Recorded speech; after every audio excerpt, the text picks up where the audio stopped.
Younger Road here, and welcome to my channel. Just going for a quick ride today, meeting Mr. and Mrs. MacBook for a coffee. So we're not going far. But I just realised, you know, I've just had to tax this bike again. So I've had it for 6 months. Can't believe how fast the time's gone. So I thought, well, what I'll do is I'll do a 6-month review on what it's been like, and things I like, things I'm not so keen on, and things I want to change. So stay tuned, watch the intro.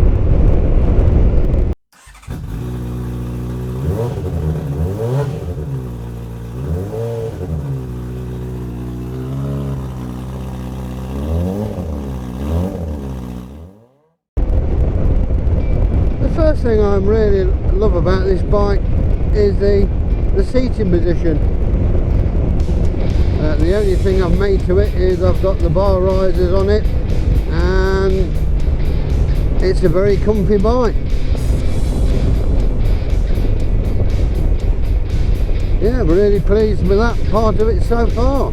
Can't fault it. Second thing is the power. Yeah, okay, it's reduced power from me ZZR, but it's got better mid-range. You know, it's been detuned, it's been given better mid-range power, which is great for touring. Nod nod. And it does the job well done, you know. More than happy to cruise all the day at a reasonable speed, two up, with comfort, you know. I don't see how much better it can get than that. The controls are much the same as on the ZZR, you know, with the little computer display in the middle. You've still got analog rev counter and speedo. Some people prefer, because obviously it can be easier to see in a bright sunny day, but I'm not really bothered one way or the other.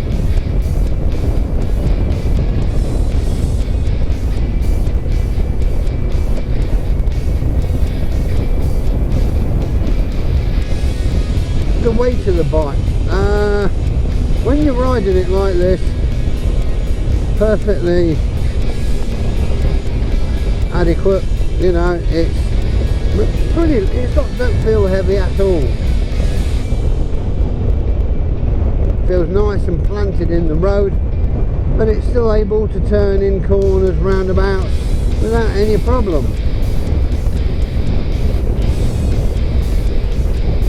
Just getting it out the garage now, and we're having quite a bit of landscaping work done at home, so the front garden is more or less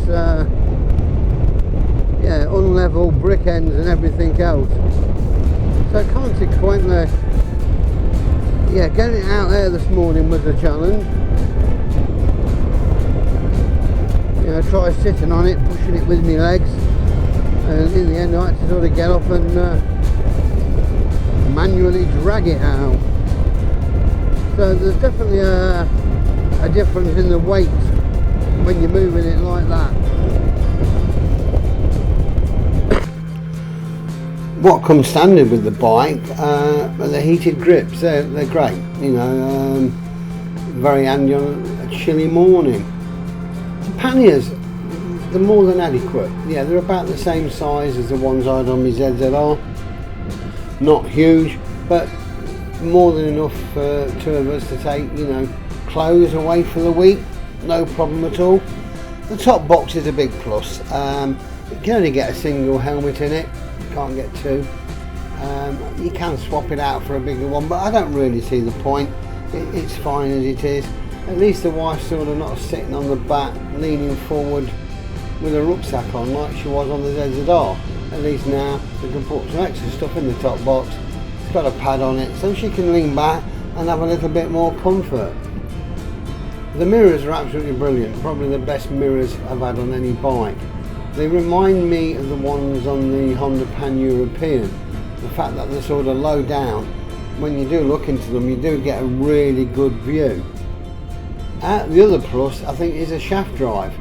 You know, it saves you no chain to replace, no chain to clean, adjust. It's just, for a touring bike, absolutely, you know, essential thing to have on it.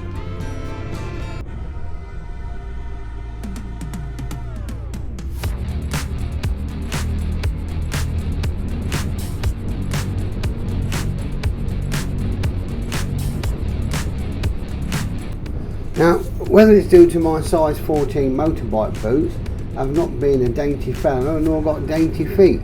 I do find it a bit awkward trying to get me heel onto the side stand. I've almost got to have my toe, you know, at a right angle to the bike to actually do it, and it is a little bit fiddly. So I've got to always be careful to make sure that's down before I get off the bike, else it's going to get dropped. So, but I think you can get these like pucks which screw onto the end of it, so that's something I'm going to have to look into. The original end can, I mean, to meet the Euro compliances, one word describes them and it's fugly. They're awful things. So luckily mine came with an Aquaprovic sort of can on it.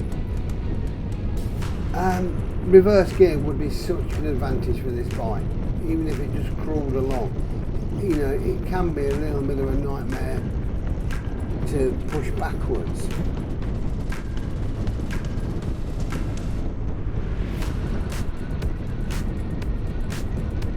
The one thing I'm still a bit undecided about is the screen. It's got an aftermarket screen, it's a good quality one, it's tinted, it looks better than the original, but it's taller. So with me being a tall bloke, the wind sort of hits me smack in the helmet. Whereas a shorter screen would hit me in the chest, which is a lot better. If I extend the screen up, then obviously, yeah, it does keep the wind off me.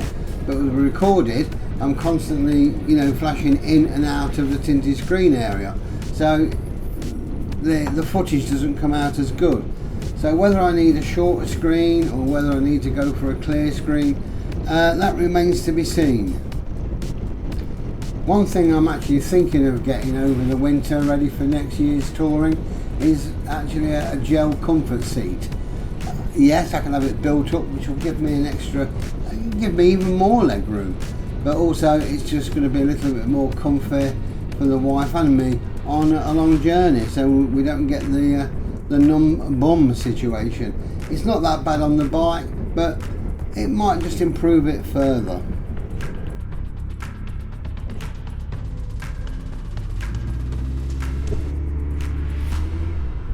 So, to sum up, do I regret getting this bike and getting rid of my ZZR?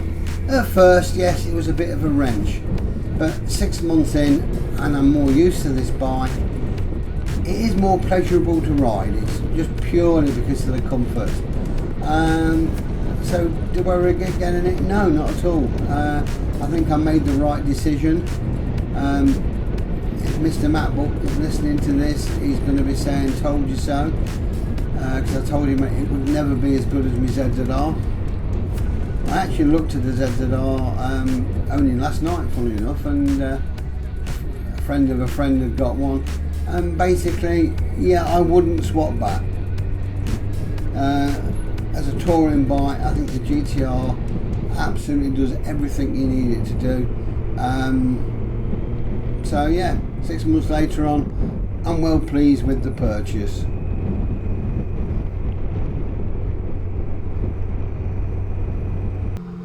Well, if this video has been of any interest to you and you enjoyed it, please do the ticks to like and subscribe, it always helps. And as always, take care, ride safe, and bye for now.